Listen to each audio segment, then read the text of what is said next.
some opening. We have an eye, sort of a nostril, 2 teeth. One of the teeth has a small cavity. Close call, folks, but I think we got here just in time. Presented by Maria Menounos and Kevin Undergaro. This is Anatomy of a Movie. In-depth discussions and breakdowns of various movie titles. And now that you've seen the movie, let the dissection begin. Turn down for what? Welcome, ladies and gentlemen. This is the second time we opened Anatomy of a Movie with this song in 2014. The first time was Brick House. I was going to say, was this Brick House too? And on March 17th, 2012, it was announced that 21 Jump Street would have a sequel. That sequel has come out. It is 22 Jump Street, the movie we are dissecting today. We have Demetri Panos. I'm back. Hey, welcome everybody. It's great to be here. Back by popular demand. Oh, really? Yeah. Roxy Striar, back by some demand. Hello, guys. Lots of demand. I am Phil Svitek. And this time, we don't have Marissa in the booth. Marissa will be doing today's How to Train Your Dragon. She's preparing for that. Instead, in the booth, we have a young Bengineer Bottomley. Hello, everybody. A Bengineer. That's good. That's right. Like an Imagineer, except he's Bengineer. Turn down for what? Oh, He turned it down, see? Turn down for the podcast to start. Exactly. That was my best joke yet. Nobody even giggled. Okay. Well, I got it from a physical comedy kind of thing. Oh, okay. It was hysterical. I'm laughing on the inside. Oh, good enough. Speaking of comedy, what do we think? For me, I'm going to keep it short. Amazing. Absolutely amazing. Yeah, I thought it was definitely by far and away the best comedy of the summer, and I think it will be hard to top, and it was really freaking funny. Yeah, I thought I too found this to be a very funny movie. I liked it a lot, and with the competition as comedies go, I did like this comedy better than what I've seen of recent times. I went in with the hype. I felt it did run a little long. I'm tired of hearing this meta movie stuff. I mean, it's a satire. I mean, it's pure and simple. It's a satire on sequels, sequelitis, making sequels. The self-awareness to me almost got a little bit tired, almost crossed the line. It almost became Expendables 2-ish to me, where it was so self-aware, but they stopped it, I thought, just perfectly. The chemistry between Channing Tatum and Jonah Hill really make this, I mean, it really makes this movie work. And the first one, actually, because the first one I went into 21 Jump Street going, okay, I've never really watched the show. It's an adaptation from a television show. How are they going to do this? The trailers clearly said it was going to be a comedy, and I thought 21 Jump Street knocked it out of the park. I was so pleasantly surprised. This one, I actually think that the first one's a little bit better, maybe because it was fresh, but I love the references. I love the jokes. Channing Tatum's a funny guy. I mean, he shocked the hell out of me in the first one. And yet again, he delivers and he holds his own up against like a Jonah Hill. Yeah, I mean, it was good to kind of see a little bit of their separation, their open investigation as it may be. So they really stood out. They got to play together, but then they also showed what they can do with other actors. And sure. Jonah Hill has the best bit that you can't tell anyone unless they've seen this movie. Which sleeping with the daughter. Oh yeah. Well, not only is that Channing Tatum's bit. To me, yeah. I mean, what that set up, that scene in The Office with Ice Cube, police chief, that scene to me is one of the funniest scenes I think this summer and in this movie. It was unbelievable. And the sound device that they, with like, all right, let's just talk about this scene. Jonah Hill comes in prepared. He's got a bulletproof vest on, and he's strapping it in. And Channing Tatum's there looking with that dopey, like, what the hell is going on his face look, and puts the thing down, and all of a sudden you just hear a ticking clock. Tick, tick, tick, tick, tick, tick, ding! And he goes, oh my God! And I just love the sound device that led into him. And he just gets up, you fucked the chief's daughter, that's great! And he goes all around, he does it. I was crying, and he carried that scene. It was just great. Yeah, it was unbelievable. I saw the movie last night. The entire theater was packed. and I could barely hear the movie or what he was saying at this point because everybody was howling, like so loud, crying. I thought it was definitely, and after I tweeted that I went, I got a bunch of tweets back being like, how great was that scene in The Office where he fucked the daughter? It was hysterical. Everybody loved it. It was amazing. Just as far, stepping back for a second, because I know we'll talk more about scenes later, but as far as sequels go, 22 Jump Street was an incredible sequel. As far as comedies go, I thought that even if it hadn't been a sequel, it stood its own. I thought it was really great. As opposed to something like Hangover 2, which completely bit the dust, this really did a great job living up to the first one and taking a step farther. Did I think 21 Jump Street was a little better? Maybe. I'm not positive, but maybe. But I thought this movie was really freaking funny. You brought up an amazing point. Like, if you're going to compare sequel to sequel, this was so much a better movie than A Hangover 2. Right. Only because you could tell that there was much thought and effort put into we have to be smart about this. We just can't, like, we're going to redo ourselves, but we're going to make fun of redoing ourselves. And yeah, I really like that aspect, that they really took time and effort to make this work, where Hangover 2 just seemed to be a money grab. And then, so that's why I liked the self-awareness. They made so many comments like, oh, the second time around things suck, whatever it was. Throughout the entire movie, they kept poking fun at the fact that they were a sequel. And it didn't go over the top for me. Every time I was like, this movie is very self-aware, and I appreciate that, especially in a comedy. Yeah. I absolutely enjoyed that too. And you know what? As we're kind of talking about this, Jonah Hill, he deserves recognition because he helped write the first one. Sure. He helped write this one. He is an Oscar-nominated actor. Two-time Oscar-nominated, yeah. And now this. Yeah. He deserves, there's some Jonah Hill haters, but the man deserves recognition. Here's what I have to say on that. I have watched countless Jonah Hill interviews because as an actor, I think he is great. I think that he is very versatile. I think that he's done a lot of things. When he's told he needs to lose weight, he loses weight. When he's told he needs to be in something like Moneyball, he is very good at the things he does. Do I think he's deserving of 2 Oscar nominations? Probably not. And in all of the interviews I watch, he just doesn't seem to be as grateful as a lot of these other actors, which is why I think a lot of people have issues with him. Really? Because I see the exact opposite. When I'm not one who trolls like watching the Tonight Show and all that stuff. I do listen to a lot of Howard Stern, and he's basically a regular, let's just say.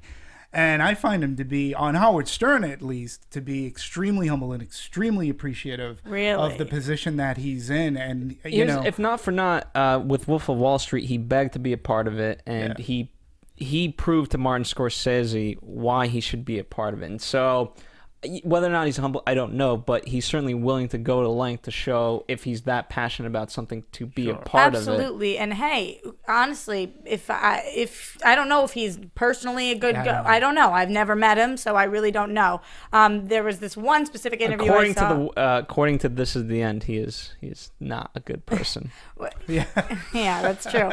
There was this one specific interview I saw where he was talking to this very dry comedy British guy, whatever, and the British guy said something to him about his weight, and he stood up and he threw a chair and he freaked the F out and was like, "You're hot," like just like a baby, and like stormed out of the interview. It was the most. It wasn't a bit. Was that a Superbad interview? Yeah, that's exactly. That was a bit with Edgar Wright. I heard that they tried to play it. I heard they tried to play it off like that, and that it was. I know, but that's what I read, that they were trying to play it off like that, but it was real. That's why his PR came out and was like, no, it was a scene. Hold on, but Benjamin seems like he has some background. Are you familiar with Edgar Wright's work? Yeah, I mean, to me that just came off as like it was intentionally a joke, because that guy, he's a funny guy, and he's got a very dry British sense of humor. Maybe I stand corrected, but I've seen a few of them where he just doesn't seem. I mean, maybe that one was just a bit, and I'm wrong, and maybe he is a great guy. I just really like when actors seem like they're very appreciative for where they are, and he doesn't strike me that way, but I could be totally wrong. I judge him on his work. So. And his work is really good. Again, I judge him on his work. I don't know the guy outside of the fact that he owes me money, and but good point. So, but again, like the interview that he had just recently done on Howard Stern, and that interview came on after that unfortunate incident that happened literally the night before, and then the following morning he was in. And Howard, you're talking about the F word and not the F-U-C-K word. Not yes. When he said it to a paparazzi. Right. So yeah, but again, he's been on Howard Stern before. Now, the one thing that he always lets on, when he's been on the Howard Stern interview, I mean, the guy, look, he comes from somewhat of money. He comes from there are actors within his family. I believe Dustin Hoffman is his godfather. And Dustin Hoffman would have him when he was younger go over to the house, and he would do prank phone calls for Dustin Hoffman and stuff. So it's not like he's an outsider in this industry. True. So he might have some more advantages than other people may have had getting in. But ultimately, to me, look, when I saw Superbad to me is one of the. I mean that you is love just. It. I love it's Superbad. Really it's a great. And movie. he petitioned to be in that movie as that actor. Yeah. Or that character. And his chemistry with Channing Tatum is undeniable. Yeah. They make the movie. This movie, not Superbad, obviously. No, it makes the movie. But again, what I think 21 Jump Street and its sequel, its meta sequel, I think what really works is I think it was a pleasant surprise to see Channing Tatum, take this kind of role. I guess it was Jonah Hill who actually even convinced him. Yeah. He goes, because Channing Tatum had not done a broad comedy before, and Jonah Hill's like, dude, he goes, you're it. You can do this. Just be yourself. We'll have a good time. That's cool. And he goes, you can do this. And again, I think for me that was one of the pleasant surprises. I remember coming out of there because up to that point, Channing Tatum had been in he'd been in Step Up. He'd been in movies that I was not going out of my way to see. Right. He was in that, I don't know if he was in a romantic movie or something. But I saw 21 Jump Street, and I said, who knew that this guy could be funny? Yeah. He's hysterical. I don't think he knew that he could be funny. I think, and especially in this movie, right from the get-go, where they're like, dude, just let me handle this. You'll improv off of me. I think they wrote certain scenes to play to his personality, knowing that he would be that funny. Mm-hmm. Because it's like, what? You want me to improv? Right. And it's just that meta movie. I love that story that you just told, that he was like being so supportive, though. By the end of this, I'm going to be like the #1 Jonah Hill fan by the end of this podcast, because like actors that can support other actors and say, you can do this, you got this. Yeah. That's what you want to surround yourself with. That's really cool that he did that. And obviously Channing Tatum, who had totally not broken out into this kind of movie. He was always the romantic lead, and girls thought he was really hot. And then he kind of fell off the map for a little bit. Yeah. And then when he came back in 21 Jump Street, everybody was like, this kid's hilarious. Yeah, what is this? He's hysterical. He was actually super reluctant to take the role. Yeah. Right. Jonah Hill had to like really convince him that this was right for him. Yeah. So I think that's awesome, and I think that he crushed it. Yeah, absolutely. And his timing is both of their timing. It's like, and the looks that they give each other, they're just a great duo. I'm willing to admit that I have a man crush on Channing Tatum at this point in my life. Me too. I totally get that. I was not. Wait. Did you see Magic Mike? I did not see Magic Mike. All right, then you don't have a man crush. Sorry. Yeah, Watch that's true. It was good. No, actually, I did see Magic Mike. I'm not claiming I have a man crush on either one of them two, but I mean, I guess what I'm going to say is he's turned out to be a better actor than anybody who comes from a Step Up movie and has actually now gotten to the level that he's at. I give him credit. He was in the first G.I. Joe movie. What is he known for? That romantic lead, though. I'm gonna look. The one with the girl. The one with the girl. No, she got amnesia. They were in a car crash. Sounds like every romantic comedy story. It wasn't a romantic comedy. It was The Vow, I think it was called. No, it was before this. I'm going to figure it out. Roxy's doing some research. So, he's both of them together. I mean, we already look at Jonah Hill as being a comedic actor just because of the projects that he's done. But when you throw in Channing Tatum, and again, I just will point back to that one scene where like that one scene in the captain's office, and it was just set up so perfectly, and he nailed it. And him going around and the way he danced around, and he was hysterical. Very, very, very funny stuff. So absolutely. Any answers? I'm looking back. Dear John, she's the man. There's just a lot of them. is a good-looking dude, so he probably was typecast a lot. Yeah. And then you figured out he could do something like this, and now he's a big threat. Yeah. Yeah. Fair enough. This is more of a hypothetical, but originally, who was it? Where is it? You guys talk amongst yourself. As I find this Well, little fact. we were gonna, about Channing Tatum too. Is again, you're right. He was being, say, typecast and. Here's what I was gonna say. I will never have that problem. But speaking of, originally Jonah Hill for 21 Jump Street was very supportive to have Rob Zombie direct this movie, and now that we're 2 movies into it with not Rob Zombie, with Phil Lord and Christopher Miller, which, by the way, I think they knock it out of the park. Oh, yeah, How do you think? I mean, would it be different than it is? Like, what do you think having Rob Zombie direct it? you go first, because I mean, I don't know what prevented that from happening, because again, Jonah Hill did want him to direct the first one. Just most so, I think, with timing. Like, I just think that this crushes it. I mean, they got the best performance out of their actors that they possibly could have, and I think that there would be no better director for this film. Well, there's 2. Yeah, both of them. And them with the Lego movie and Cloudy with a Chance of Meatballs, and then not with Cloudy, and then with the Cloud. I think that they're really talented. And yeah, these, I mean, they deserve a lot of credit too. I mean, they're quite on a roll. Yeah, Phil Lord and Christopher Miller, definitely. But what were you gonna say about Rob Zombie? I didn't know that fact, and I am very thankful that it didn't come to happen. I mean, he ruined one of my favorite franchise or horror movies to begin with, by coming on, doing Halloween and then that awful Halloween 2. But there's nothing. Rob Zombie subtlety is not in his dictionary, and. I get it. I was fortunate enough, I will say. I was at Lionsgate, and Lionsgate was the only company who had the courage, the balls enough to release. We released The House of a Thousand Corpses, where everybody dumped on it because it was so gory, brutal, whatever. The movie itself, Rob Zombie has his style.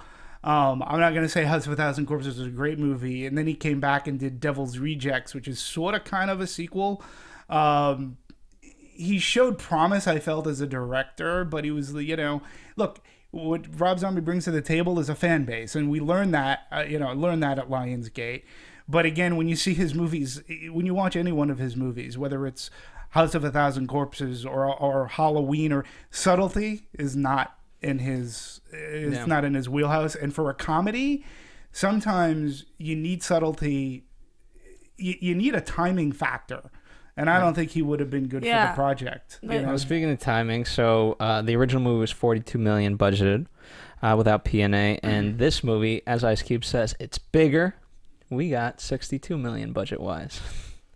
In terms of, obviously, I'm glad that they spent the money that they did. They've already, which by the way, they've made that money back. Yeah. Yeah, I mean, from what I understand, the total budget, including print and advertising, or hard drives and advertising, is about $100 million from what I found. Its opening weekend domestic gross was 57. I would have to say at this point it's got to be in the mid 90s, close to 100. They said as of now it's about 97. Yeah. Okay. So Friday 20th.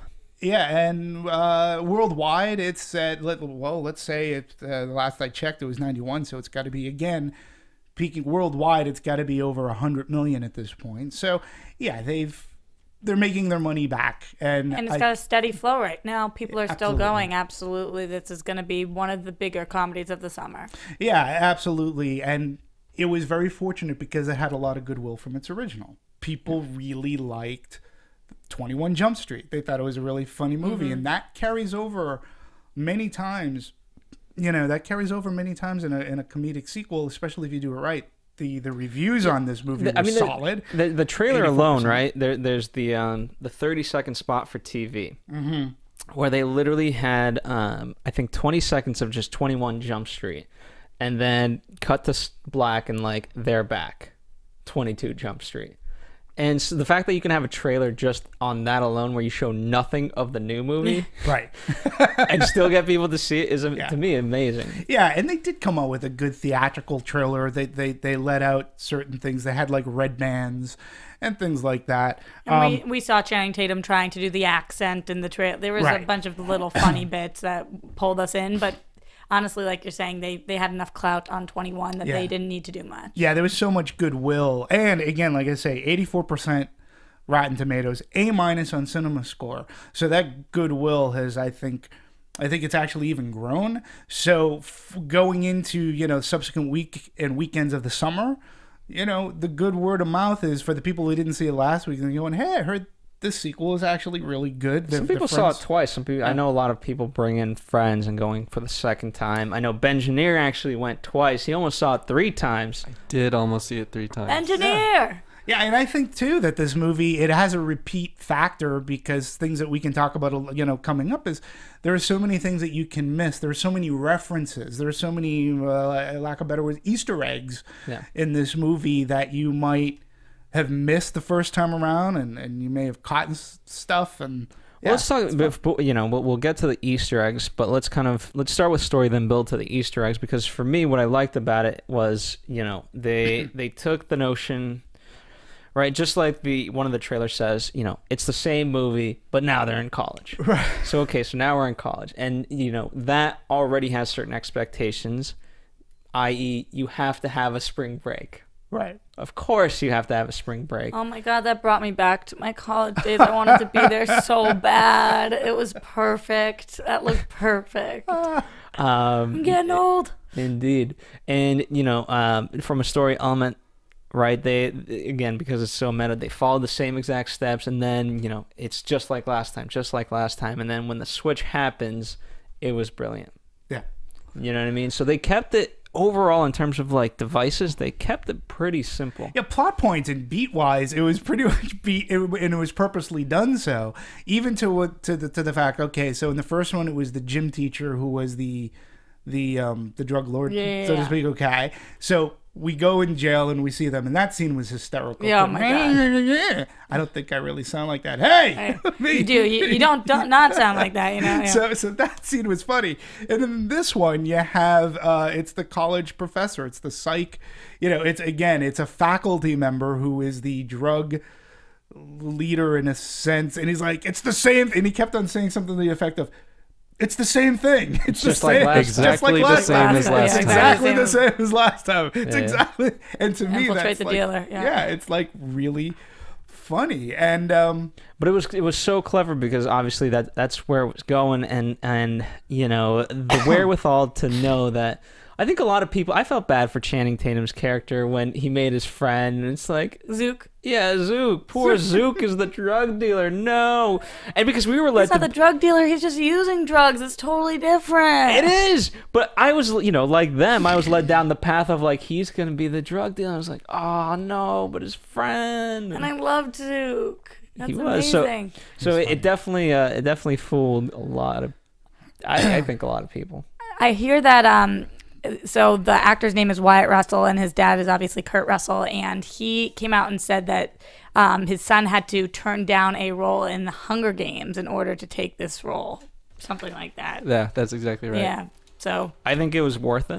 I know, I do too. It's quite a pick. Yeah, good decision. I do. No, I do too, because I think when you can do a comedy, that opens up the doors. It could open up the doors wider for you if you can see that you could do a comedy. If he was put in the Hunger Games, and I'm not saying he would be bad in the Hunger Games, but let's take a look at other franchise pictures where you're not the star. You have Jennifer Lawrence, right. You have Philip Seymour Hoffman, right? Just that alone, and right. Then you have look at the kid who played like Draco Malfoy in like Harry Potter. Look Draco, at Draco. When you look at all these subsequent characters, if you're not one of the main top 5, let's say, you're forgotten. But if you can stand out in a comedy like this. I think that had he not been offered the role in 22 Jump Street, it would have been great for him to take the role. It's better than not taking a role, but I think that this was more of a breakout for him. He was such the perfect counterpart for Channing Tatum in this. They're like they do the whole parkour. Yeah, whatever. Amazing. Everything they did, it was awesome. And they were like the yin and yang brothers, where they they were yin and yin. Yeah. Whatever, you know what I mean. They were awesome, and I thought that he was perfect for this role. I really thought he was. So yeah, he was I think great. it was a smart choice. I think that most people would think about this and say, "Oh, we've got to go with the Hunger Games." I think most people that would have been their choice, and I think that he made the smarter decision. Yeah, I mean, had he gone Hunger Games, I'm not saying that he would have never acted before, but he could, if things weren't working out, he can go to Hunger Game conventions. So he could, but this one now he can potentially get, I think, he is a standout. He might have more opportunity, but then again, what do I know? Nothing. What do I know? But you know a lot. He seemed to stand out in this movie, as you said. I agree with you. I think it was really great. And that brings me up to one of the funniest, again, another favorite scene of mine. There's so many references being thrown out in this movie. The scene where they were in the football field, they're sitting on the goalpost, and their other buddy, the red mohawk Rooster. Okay, that was one of my funny parts. Rooster, where they were talking about like the tattoo. Now, I don't always claim to be the smartest guy in the room, but when for 30 seconds in this movie theater, I felt like I was, and I was proud of myself because, hey, Rooster, what's that tattoo? And he goes, oh, that's my high school mascot. It's the red herring. And I'm like going, he's not the guy that we're looking for, because I love the red herring reference, which in mystery terms, yeah, of course, when you're the red herring, MacGuffin. And he said, "Oh yeah, it's a red herring," and I was like, I was the only one in the theater that laughed. Really? I was the only one. My and theater I was was cracking up. And so I was like, okay, for 30 seconds, I might be the smartest guy in this room. Hey, kudos for me. That's awesome. And then I just, came like every other schmo. But it was fun. But I liked that reference where he said, oh yeah, it's a red herring. So I just knew, you're not the bad guy. Yeah. I mean, there's so many, right? I mean, you could take this to a whole new, when Schmidt says he feels like Batman driving those Lamborghinis. Mm-hmm. Remember, Batman, in fact, did drive Lamborghinis in Batman Begins and The Dark Knight. Yep. Yeah, of course. So, who's smarter now? Who's smarter? I rest my case. Going back to Rooster for a second, just because I'm talking about casting while we're discussing. I think that this was also a really good job. Yes. I thought that he did a really great job. He's kind of an unknown. He was in Grown Ups 2. He doesn't have that many credits, and I think that he nailed it. He didn't try to steal from the rest of the movie, and I just thought that he hit it on the Jimmy head. Tatro was really good. When we took, since we're talking about casting, one of my favorites ended up becoming Jillian Bell, who played Mercedes. Yeah, she's hysterical. The roommate, the blonde roommate. Again, so funny. This scene, Hit me. Yeah, were you gonna kiss me? Okay, again. Are we gonna have sex? Because it feels like we're gonna have sex right now. We're not having sex. And to me, again, that works because the chemistry between Jonah Hill and she was fantastic. I almost felt as if in real life they might be brother and sister. I know. Because like the way their banter and their rapport seems so natural to me that it made it hysterical. She was awesome. She was great. But this was right up her alley. She's been in Bridesmaids, Workaholics. Like, this is exactly the kind of thing she should be cast in.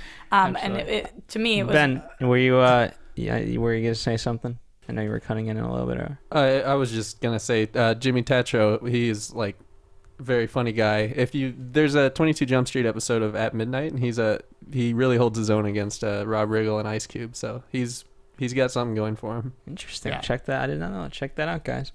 Yeah, so, Jillian, like I said, she was hysterical. And again, I think part of the reason why it works is because Jonah, again, it was the chemistry between those two.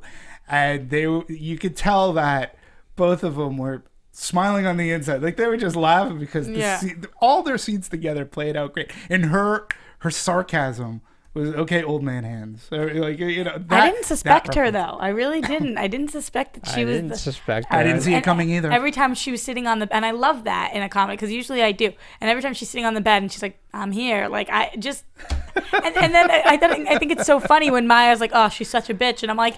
Is she, though? Because when you live in a room with somebody else and you're having sex and they're in the room, I think that makes you the bitch. But just saying. Okay, to be fair, on the second night, they just talked. The second night, but not the first time.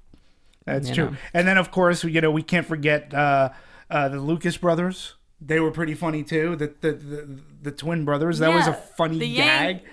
Keith and Kenny Yang. Kenny Yang. That was great. I like how on IMDb they're just listed as the Lucas brothers. Like, yeah, that's what I have it here. Yeah, it's bizarre. Like, you guys want to play a fun test? Yes. All right. You have 15 seconds to speak, and let's see how many things you say the same way. No. You guys do it. You guys do it. You guys do it. You do it. What? No. Okay, we'll do it after. I can't. We'll do after. No, you know when you say. You know what you're saying. All right. Stop. All right. Yeah, this is the world's worst. Wait, what are you doing? Jinx. What are you saying? Buy me a beer. Buy me a Coke. All right. Clearly Worst a fail team on ever. their part. Worst duo. We're going to make Ben do it. It's part of the hazing process. Who's Ben going to do it with? Who are you going to do it with, Ben? Just myself, I guess. I can do it. Yeah, I think he'd pass that one. He's got to do split personality. Hell, I could talk to myself all the time. But speaking of the timing was great, and knowing that to cut to the juxtaposition of our two characters and like just the way they were saying it, and how that was continually used as a device throughout. Because then with Zook, they were completely in sync. Yeah. Exactly. But it shows that like that's not always what you need in a partner. You need the yin and yang. Which is, by the way, the whole lecture about this is the feminine side, this is the masculine side. Yeah. And then you have Jonah Hill being the feminine side of it all. He was great. When he was acting so hurt about everything, I just like and oh my God, when he's taking the walk of shame every morning. The walk of shame was awesome. Lost it. Both morning. Then he starts talking to the girl like, "Hey Sally" or whatever. I'm gonna watch Friends. Like, originally, when we see the shot, I'm like, "What is he doing?" And then I see with his shoes in his hand. I thought that was just one of the funniest things I've ever effing seen. Like, I agree. Oh, brilliant. In terms of college, I also liked. When they're sitting down and they're discussing the art. Yeah. And he just goes, okay, tell me. They just look like balls. And she's like, yeah. I liked her. She was really good, too. Amber Stevens as Maya. Yeah. Yeah, I didn't feel like we had, and by the way, in Fast and Furious, Spider-Man, Greek, I didn't feel like we had as much resolution with her as I wanted at the end. I know that's not what the movie was about, and I know we saw her and she put the cuffs on. And her and her father came together. They became a duo, They did, and I don't know, though. I thought that her and Jonah Hill were so cute. Okay, so you're just mad you didn't see her in the sequels? Are you worried she's not going to be part of the story? Yeah, kind of like that. It's funny because, again, if we look, Jonah Hill hooked up with another girl in 21 Jump Street, right? Yeah. Didn't he have a girlfriend in that? Well, she was in high school, and that blonde girl. Right. But then it couldn't be. Okay. So but this girl's in college and of legal age. But the captain's daughter. The captain's daughter. I don't know. Their chemistry was good together. I liked them whenever they were together. They were a charming couple. Yeah.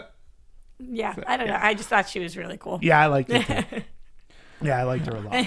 In the most elegant way I could say, she was really cool. There you go. What did you get? I really loved, again, if we're going to kind of just joke about some college stuff, I loved when Jenko says, alcohol and babes. This two of my favorite things. Yeah. I mean, college. Yeah. Yeah. Are we talking about specific things we like now? I don't know. Because if we are, the slam poetry. That scene was funny. This is again great. Like you're saying, there are people out there who don't love Jonah Hill or don't love his performances. This, to me, was the funniest. He is so funny. Like this, when he gets up there and he starts, I can't even. I was losing it. The entire theater was losing it. It was unbelievable. The interesting part was, whenever you direct a movie, you obviously kind of have a final say a little bit, you know what I mean, right. Tonally and whatever else. But because of the Lego movie, these guys didn't really have time for any revisions. Yeah. So I don't know if they rewrote stuff on set. I mean, that always happens no matter what. But a lot of the stuff that we are talking about that is funny was probably most likely already in there. And just expanded upon as they shot. In there, improvised, whatever it is. Like you're saying, they didn't have time for the revisions beforehand. I'm guessing they did some there, but I just think that they knew exactly what they wanted to do with this film, and they did it. So when you have like a very strong... I think Jonah Hill, you kind of let Jonah Hill be Jonah Hill. especially in the slam poetry absolutely situation. And he keeps saying the name, but then making it into words. Oh my god! I was trying to see if there was any quotes that I can find from that, because it was brilliant. What was the girl's name that had died? Maybe Ben knows because he seems to be the genius of the group. No, I'm thinking Cynthia. Cynthia. Oh, I don't remember. What was he saying? He's like Cynthia. She died for our Cynthias. Yeah. Oh my god. That was amazing. Yeah. I don't know if it was written out like that, but whatever he did, it was great. What did you guys think about the actual script, though? I mean, I thought it was great. Again, in terms of the final product, I think they let it play out a little bit longer than perhaps I needed to, but at the same time, it played off really well and it kept me laughing. And so there's definitely been 2-hour comedies where it's like, okay, I definitely know this is a 2-hour comedy. This, maybe apart from maybe 2 to 3 minutes, had me fooled the whole way, and I could, it felt like an hour and a half. Yeah. Yeah, I mean, again, it may have run a little bit too long, but it wasn't laborious. Like, it wasn't like, this is really a long movie. If they tightened it up a little bit, but I can't complain too much because it really did deliver on the entertainment and the laughs. That's what I want out of a comedy, especially during the summer. And they had a nice blend of physical as well as, obviously spoken.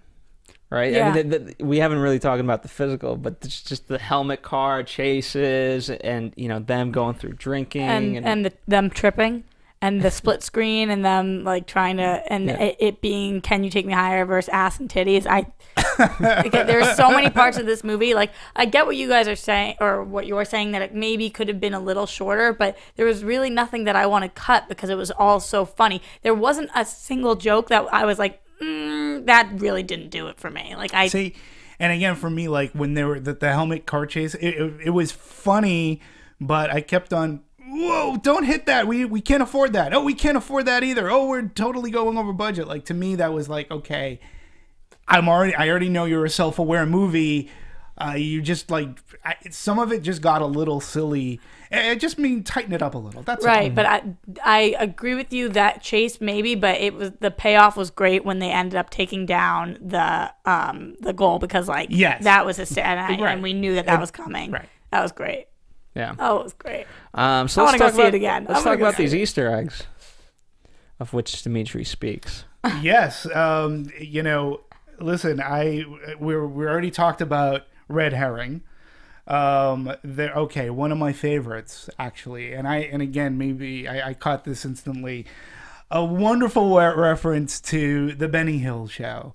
If you notice what the name of the college was, it was the Benjamin Hill Center of Film Studies. Benjamin Hill being Benny Hill, and then it led into a chase in which it was filmed similarly to what the Benny Hill chases were, and it had that music, and I was like, oh, Benny Hill.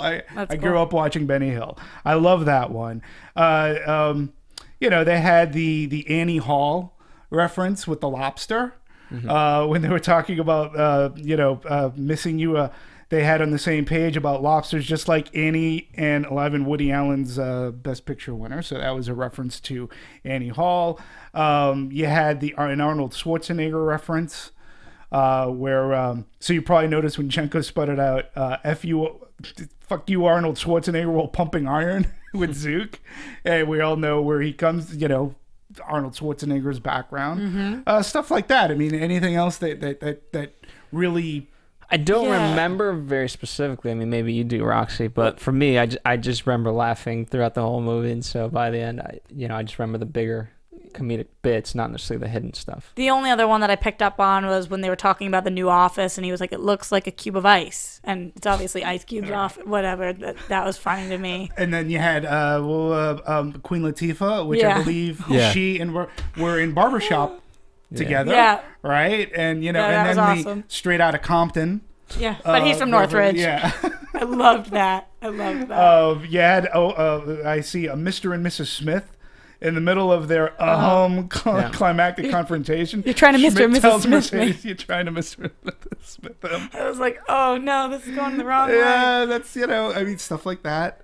again, I think that there was even more stuff. Like somebody told me that there was something about waxy meat or something. Remember how they met with the meat cute? The meat cute. Yeah. I guess meat cute. Oh, is something. so meet cute is a term that you'll learn in like a film school or whatever, and it's the first interaction in a comedy between two people who are going to be romantically involved. So if you just saw Fault in Our Stars, when they meet, they bump into each other, and then he goes and he hits a wall or whatever. When usually it's the romantic leads, and they bump into each other somehow. And how did they meet? They met by a Q-tip going into meat. It was so.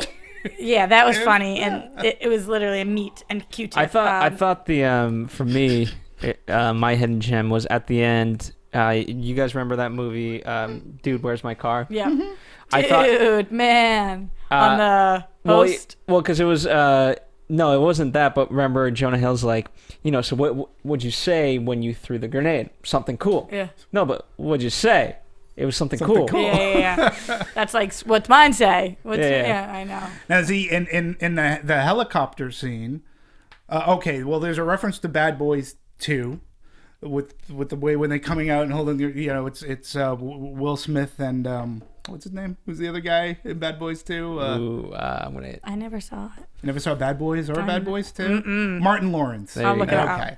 So it's the way that there's a scene where they're coming out of a building or their cars, the way that they're holding their guns. It's framed the exact same pose. I felt there was a scene when they were dangling from the helicopter.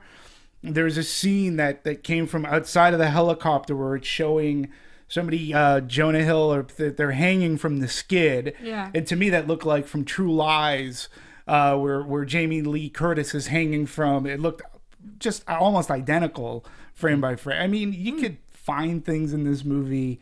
Hell, you could probably make them up and say, hey, and make it fit to something. I mean, how many times has someone taken a bullet and then it's like, it's the thought that counts? Yeah. No, it's I'm the one with the bullet.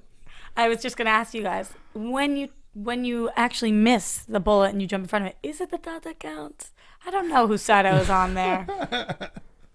Maybe. That's all I have to say about that. He tried.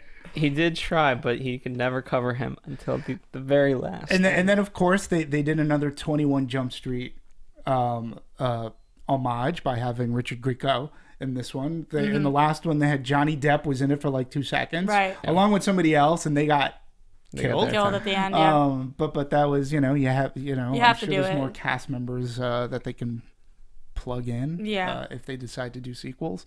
And then those credits, guys. The credits. Those credits. Okay, Phil Lord and Christopher Miller, this is where they had their hand in it. Yeah, when the whole Seth Rogen thing with the contract, that's when I really lost it during the credits. Like, and he's like, doesn't he look kind of different? I thought that was so clever, and I love how all these guys, they're like buddies, and they probably call up favors like, yo, Seth, you want to come down and shoot for a day? He's like, yeah, okay, no problem. Like, well, apparently it's not how the movie ended. Like, they actually shot those. They shot those little inserts about 6 weeks prior to release. Really? They didn't. It wasn't the original way that they had planned it to end. What was the original way? The original version had a completely different conclusion that was supposed to be a funny joke, but instead was taken by some audience members as being too sad. And let's see if it even there's a video involved, so I'm not going to play a video. Too sad. Yeah, the end credits we'll include the link for this article, so that way. Yeah, I'll give you guys the link, but it didn't end that way. Somebody came up with the idea, when they were talking about sequel, and so they said, well, let's just, let's do this. Somebody had the idea. They really went out. They went all the way to 34. Yeah, they went all It took them one day. They asked some of their friends, hey, we're going to do this, like Seth Rogen, to come on in. They were like, hey, buddy. And they filmed this in a day. Like, I want to call Seth Rogen and be like, hey, can you come film something with me for a day? Is that cool? Yeah. Awesome, thanks for showing up. So, but now a funny thing is like, cinemablend.com had this article, why 22 Jump Street's credits are the perfect franchise ender. And, it all depends on what, and it all depends on what interview you're reading, like, about these guys. It's like, Will there be a 23 Jump Street after? I mean, that end credits pretty much blast. I mean, it would have to be them going to med school. So I don't think so. Does it have to be, though? I mean, they can go whatever route that they, almost want to go. But the funny thing, does it kill the franchise? I mean, in some interviews, I've heard Channing Tatum say, "Oh, there won't be another one," and then in another one, "Oh yeah, if it's the right story, we'll get together." Listen, I think if the money's good, I think if this movie's already a financial success, and then the money's good, and it's another smart script, we could see a third. It would have. I mean. I keep comparing it to this, but the only thing I think about is Hangover, and by Hangover 3, I was like just so devastated. I mean, yeah, but that's because you had the first one that was amazing, the second one that wasn't, and then the third one was. The third one was actually difficult to get through. So I found the second, whereas this, it was hard. This, I mean, they who knows how they could do it and whatever else. I'm confident though, considering their sequel was so good that. Yeah. I don't know. Maybe we'll get a 20 Jump Street, some sort of prequel. Them in high school? I don't know. Yeah, and Channing Tatum just being a jerk and a homophone. Isn't that what he says in the? He's like, I was such a homophone. I'm like, what? Oh, you still don't quite get it, but you're cute, so we'll let it go. Ridiculous. A lot of great reviews about this movie. Absolutely. Just kind of pretty much across the board. I think it's always good to see a movie that's a sequel that really does deliver. I'm Absolutely. really glad. Well, yeah, and it just especially sort of kind of can almost reaffirm your faith that somebody's out there at least attempting to put an effort to make something work, to make something funny, right, and to entertain an audience. I mean, you're being released in a very busy time of summer. But there was an effort involved, and sometimes, like when we talk about a Hangover 2 and a 3, I didn't feel that the effort was put in there to make this sequel, worthy of the original. They wanted to make their money, and they did. And it's rare. It's rare, whether it be a comedy. It's rare sometimes that a sequel can live up to the original. It happens. We can look through his film history. It does happen, but it's nice going in because this year I've been let down by comedies. I was starting off with Neighbors. I wasn't a big fan of, and I was expecting more from Million Ways to Die in the West. Oh, it was so bad. Oh, that movie was so really bad. See, I enjoyed it. Yeah, it was awful. Yeah, I don't. I thought Neighbors was good. I don't like it for the awful. poop jokes. No, it was so bad. Phil, Million Ways to Die was It was awful. It was one of the worst comedies I've seen in a while. I laugh at all that stuff. Like some of the really immature jokes in this movie I found just hilarious because I'm like 12 inside. But no, that movie did not do it for me. The mustache song? No. Yeah. Oh, no. Yeah. See, I was more of a fan of Million Ways to Die in the West, but I get what I'm leading. Me personally, yes, I like Million Ways to Die in the West. I had a much more enjoyable time watching that. But then you come into 22 Jump Street, and I think the only thing that for me I'll go critic wise. Okay, so Million Ways to Die in the West. Prior to seeing it, I heard so much. There was so much ill will towards that movie that when I saw it, I was like, oh, this movie wasn't as bad as some people purported it to be. Going into 22 Jump Street, going into it, I had heard so many amazing things about it. Like it may have tainted me a little bit, but it didn't detract from my enjoyment. Like I said, there were many times where I laughed out loud, and horror movies and comedies to me, when you see them with an amazing crowd, and if they are good and they deliver on their goods, last summer's The Conjuring, you see that movie with a crowded theater, man, it's an amazing experience. A great comedy, I feel, is the same way. By the way, right, the comedy I feel like is so hard to edit, right?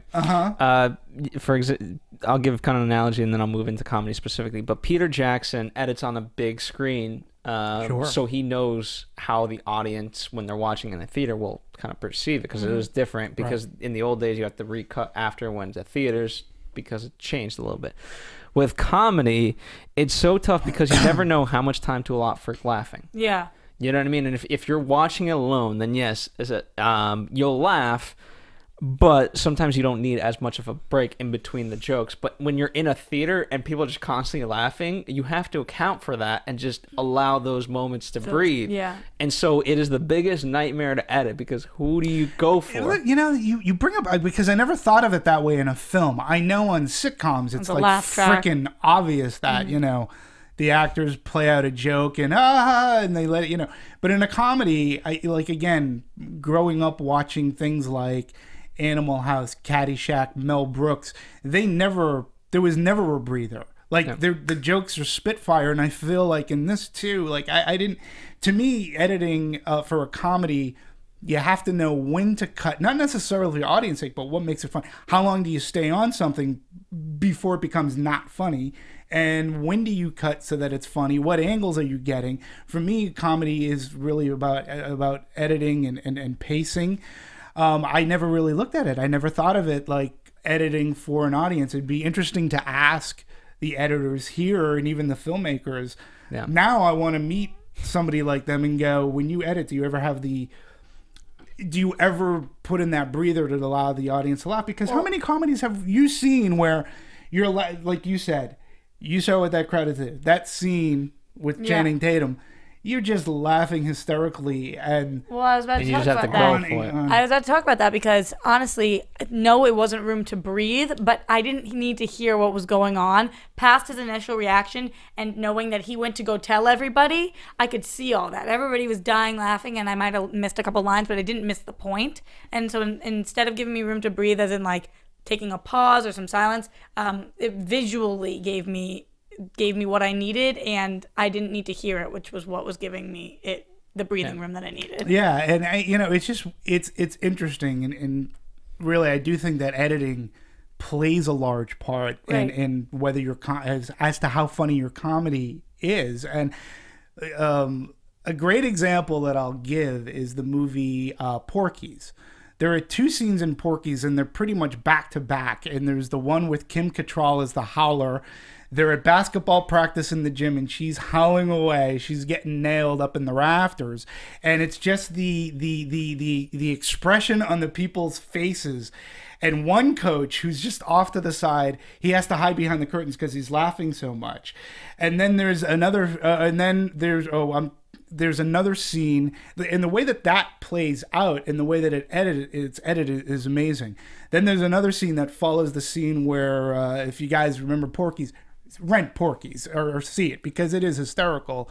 There's a scene that takes place after a particular shower scene where penis is through a hole, and the bitch of Buchenwald gym teacher grabs it, and then it cuts to the principal's office. And in the principal's office, it's basically male, and you have this Beulah woman trying to describe what she saw and what she pulled. And the way in the scene is one take, and it's not really edited. And it's one of the funniest scenes only because of the expression and the laughter that's going on. Mm-hmm. And again, I take it back. I bring this up because editing in this particular, in Porky's, to it just adds. I mean, it really makes it work and laugh. We've talked about Judd Apatow, who he doesn't tend to edit. He lets scenes play on and on and on. There's no cut, and they seem to be laborious to watch through. But this movie, I thought the editing was fantastic. Spitfire jokes. I mean, Mel Brooks knew how to stack up a comedy. Joke, and if you miss the joke, it's no big deal because another one's right around the corner. Right. And again, when you're in that environment, it's so great to be part of laughing and sharing laughter with everybody. It's an amazing film. Before we head out of today's podcast, let's. Roxy wasn't here for this debate, and this might be an ongoing thing. But with the trailers, how much comedy do you give away? And I was here for this when you were talking. Well, or maybe it's been an ongoing. Maybe it's been an ongoing debate for years to come. We've talked. You were talking about Neighbors. Yeah, we talked about it a million ways to die in the West. So this is a bit ongoing. So welcome back to the discussion. I feel like I made the argument when we were talking about A Million Ways to Die in the West. Yes, you can include your funniest bits in the trailer, but if your comedy is so funny, in the case of 22 Jump Street, It doesn't matter because you're going to laugh throughout the whole movie. There's going to be tons of other stuff. If your only jokes can be contained within 2 minutes and 30 seconds, and you don't have a 2-hour-long movie, then you messed up. Yeah, I agree. Yeah, and again, that was one of my criticisms against Neighbors is that, the airbag gag was very highly prominent in all of the marketing, and then when it came to the movie, not only does it happen once, but it happens 2 other times after, and it just got boring. 22 Jump Street had some funny scenes. Number one, they had a great Red Band trailer. So the scene at the very beginning of the movie, when they're trying to speak with the accents. Yes. Yeah. And he's the Mexican Wolverine and stuff like that. Okay. That was in the trailer. But there was so much more. So we get those laughs, but we already are conditioned because it's funny. But there was so much more in that scene that was hysterical. Yeah, there was. There was the truck chase scene, which, sort of kind of reminded me of one of the Beverly Hill Cop movies where Axel Foley is being, hanging outside of a truck as it's speeding down a thing. And another meta movie reference. But there was so much more to laugh at. 22 Jump Street delivers above and beyond the marketing. Because it was actually a very funny movie. Right, it was. The same thing with Hangover, the first Hangover movie. And also, on top of being funny, like you were talking about, when you have this college movie, what do we expect to get? Yes, Spring Break, and we got that. We also got the pledging. We got the frat house. We got the artsy people. Like, everything that a college-type film should give us, I felt like we were given. And it really, it knocked it out of the park for me. Yeah. You didn't get as many girls, though. Certainly not as much nudity. I'm so sorry for your loss. But I also found too, compared to some other movies like a Neighbors, it didn't have to rely on the raunch. Yeah. And again, I'm not a prude. Please don't misunderstand. But this movie didn't have to fall back to that. It really stayed tried and true. And listen, we're going to be clever. We want to make a movie. Basically, they said, look. Embrace failure, go for the unexpected. Don't be afraid of sequels. And this is from Phil Lord and Christopher Miller. Don't be afraid of sequels or making fun of the very thing you're making a movie about. Mm-hmm. And they sat down and how do we go about doing this? And I really think that their story as directors and as writers, I think it's fascinating. I love how they, Cloudy with a Chance of Meatballs, here we are, and it's an animated film and it's their first foray, and they were fired off of their first movie that they were doing, subsequently to be rehired to finish the movie. But now I don't think anybody's going to be firing anytime soon. Absolutely not. Yeah. And Phil, you mentioned reviews a little bit ago, and one of the last comments I want to make is, other than the critics or whatever, I have not talked to a single person that has seen this that hasn't liked it, which is when I know that a comedy did a really good job. I'm going to say I've probably talked to 40 people who have seen this movie so far, just briefly. Oh, I saw it. How'd you like it? Oh, I loved it. And everybody's like, oh, it was so funny. Even the people who weren't as enthusiastic, they were like, it was really good. Just maybe not as good as the first one. It was good. I mean, I know people that have not seen the first one that have seen this and enjoyed it just the same. Which, by the way, brilliance on their part to open up the movie. Previously on 21 Jump Street. Yeah. That was great. Right in. Who cares? Well, and the other thing that I like about these guys too is I'll get another quote from them. So Lord, we're talking about the directors. The directors, yeah, and he was talking to an NYU student on the way to work today, and he asked him for advice, and so he gave him a line. He said, "You need," and he got this from what is it? Phil Lord. Phil Lord said he got this from artist Chuck Jones. And basically, you need to hurry up and fail. It comes from a story that animator Chuck Jones tells about his teacher at Cal Arts, who said, "You all have 10,000 bad drawings inside of you, and you would better start getting them out. You need pencil miles to be a great artist, animator, or filmmaker, and the sooner you start making mistakes, the quicker you learn." Cool. And to me, what a great. Just get out there and do it. And if you fail, you're going to learn from that. You become better. I think you become better as a professional. Yeah. I think from personal life, I think that's a great quote. They truly are, I think they may still believe that they're still finding their way. But look at the success that they had with the Lego movie. And again, if there isn't a self-referential movie, it's like, how do we attack a movie which is basically a commercial for toys, so that we get, how do we make a movie out of that and make it clever? They not only did they do it, they made a shitload of money. So there's going to be a sequel to the Lego movie. And then, how do you make a sequel to, 21 Jump Street and have fun with it? And they clearly did it. And like I said, if, the numbers are going to align, I think there'll be a third. That's right. Well, that's Ben telling us to wrap it up and have some fun. We're going on spring break! I wish. Yes. Guys, I'm now a Jonah Hill fan. There you go. Well, thank you guys for tuning in. And the only one of us that has a social media is Roxy Striar. You can find me everywhere at Roxy Striar. And Cabo. I wish. This week only, appearing at the local bar in Cabo. Follow us on Movie Anatomy on Twitter, anatomyofA-movie.com for more dissections. We've got How to Train Your Dragon 2.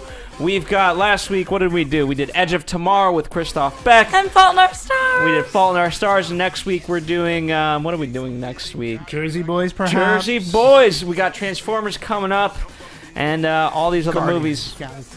Guardians of the Galaxy, so many good things. Thank you, Bengineer, for being in the booth. Thank you. And on behalf of everyone here at Anatomy, we would like to thank you for being a part of it. Let us know what you guys thought of this. I mean, it's so brilliant. If nothing else, let us know what your favorite moment was, your favorite joke. It doesn't matter. It's such a great movie. Your favorite reference.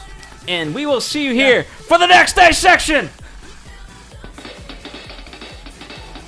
From producers Maria Menounos, Kevin Undergaro, Phil Svitek, and the rest of the Anatomy of a Movie staff, we would like to thank you for listening and subscribing to the show.